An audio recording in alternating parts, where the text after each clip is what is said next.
Super quick and snappy. Okay, so super quick and snappy. This is Nirvana the band. My name's Jay McCarrol. This is Matt Johnson. My 4 favorite movies. Let's do it. We should do our 4 favorites. Our 4 favorites? We'll go the 1, collective. 2, the collective. And I bet you So I can select 2? didn't talk about this before. No.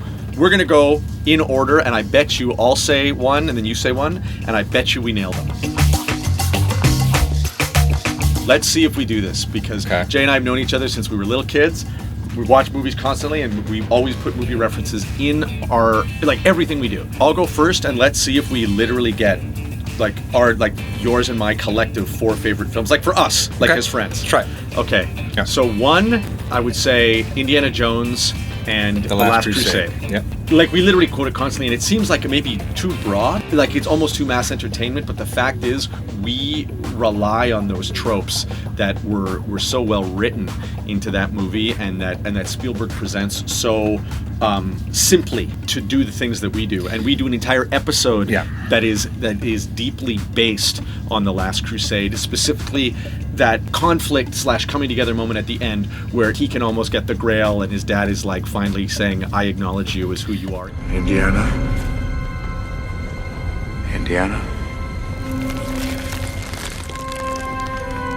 Let it go. Represents so much. And a big shout out for one of the best John Williams scores you can get.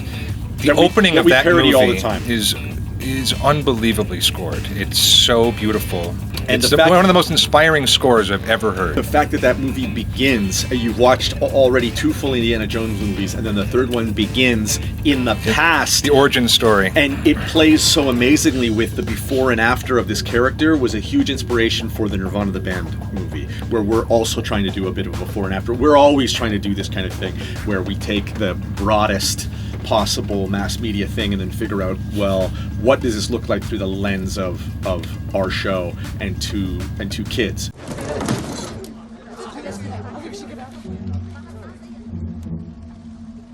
No ticket. That one was the easy one, though. I took the easy one. Let's see. I'll say one, and I think that maybe you'll agree. I bet you we nailed them all. Yeah. I bet you we nailed them. The Talented Mr. Ripley. Bingo. Just rich slice of life out of Italy. It's the most aspirational sort of setting.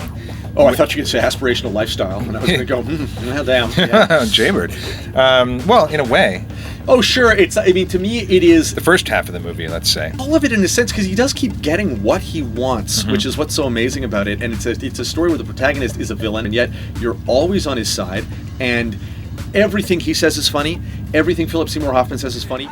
Oh, God, don't you want to fuck every woman you see just once? The original version of this movie was going to be an almost beat-for-beat remake of Talented Mr. Ripley, but combined with the book Confederacy of Dunces, as we did a road trip across the United States, and we shot a ton of Talented Mr. Ripley parody stuff. But we gave it up.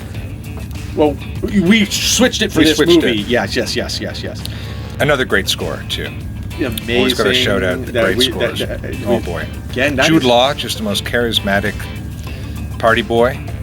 You know, I feel like I'm... Women want him, men want to be him. Thinking about getting the drums. We're done with the trumpet. We're done with the piano. I'm going to get a boat tomorrow. Yeah. Let's do the third movie. Sure. I mean, let's do another 15 minutes on Talented. 15? They're going to cut this down. Okay. Are they not? We're gonna edit it. Don't worry. I'll do the third movie. Okay. And I mean, it's funny because the fact is, there's probably 30 movies that really made us as a friend group, like who we are, and the things we rip off all the time. But I'll just say another one, and it's in keeping with Talented Mr. Ripley, and it's Steven Spielberg's Catch Me If You Can. I'd like to cash this check here, and then I'd like to take you out for a steak dinner. This is another movie that is so similar to Ripley, and yet it is just like Indiana Jones, much broader, much more family-oriented. Let's do it. This score, we parody all the time. We did an entire episode that was a Catch Me If You Can episode in season 3 that was never released, with Jay playing this score constantly. I took a lot of this score into the Nirvana movie, too. Bum bum bum bum bum bum bum bum bum bum bum bum bum. We're ripping off John Williams all the time, so much. Just say the next one. Do you want to? How about The Truman Show? Ew! Oh my God! I can't believe it. And I love Peter Weir. I swear to God, I think Ed TV. Yeah. It's Letterboxd. Yeah. It's Letterboxd. Letterboxd does have an edge, but I've recognized there's a lot of like, you gotta play nice. What's that? Oh, this is my heart out. It's my heart out. Okay. I'll catch up with you. Okay. I'm a Weir lover. I think he's a genius. I think he's the best Australian 500 Keel export. Street, please. Jay, I'm still talking. You take cash. Yeah, cash. Yeah. Okay, thank you. Yeah, 500 Keel Street. In terms of the fourth movie, About 5 minutes. okay. Oh yeah, make it snappy. You're the one who's saying Truman Show. Sideways. Oh! What about a James Cameron? The Nirvana. Fugitive. The Matrix. Okay, you know what? I know the answer 100%. My God, I can't believe we didn't stumble on it. It's a documentary about yes. Jerry Seinfeld called Comedian. It's essentially the chronicle of Jerry as he tries to get back into stand-up comedy. If you go watch this film, you'll see we ripped off everything. The shooting style is completely ripped off. Even the closing credits. A stick, a stone, it's the end of the road. We took the same song that they use for their